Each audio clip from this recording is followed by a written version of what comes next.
Hi, this is MC here representing Web3 TV, and I'm with one of the co-founders of Morrow Collective. So Anna, we are here to learn about your origin story, how you got into this crazy world of Web3.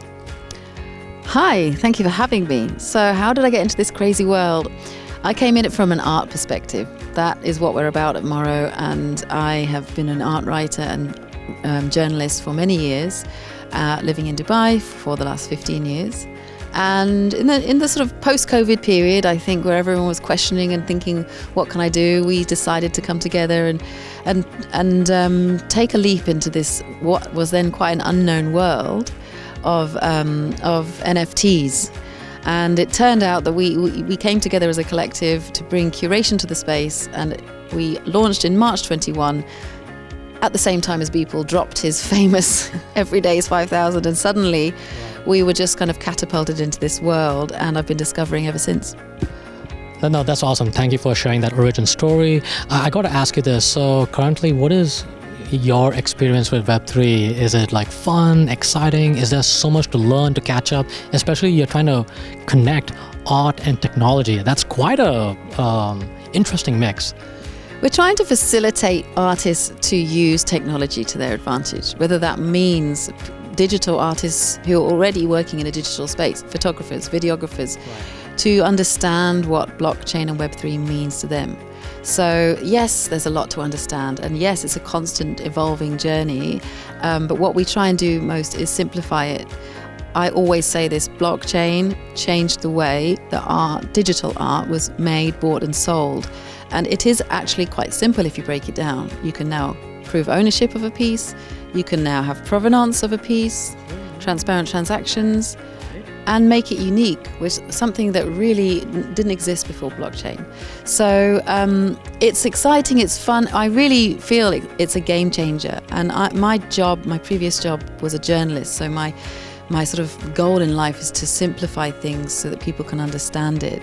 And I think that is one of the biggest challenges in Web3, because there's so much, crazy language. But if you can get to people, and my people at the moment are artists and collectors, just to understand that this is a tool, then the future is kind of infinite possibilities.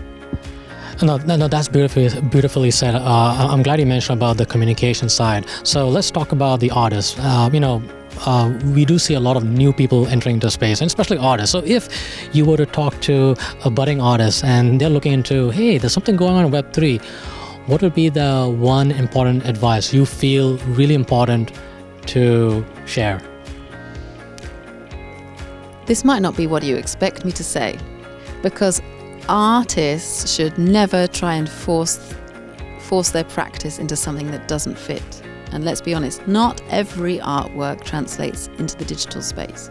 But what I think they can do, any artist can look at how digital technology can add to their art practice. If they're not working digitally already, maybe they want to consider collaboration or sound, or taking elements of their artwork and using digital technology to make it digital.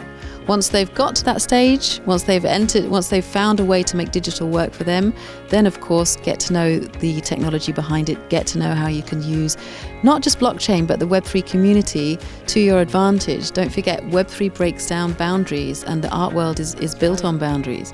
So Web3 gives direct access to collectors, direct access to other artists, direct access to curators like ourselves, where we can help you and work with you to elevate your practice and put them into exhibitions like the one that we're doing at TODA.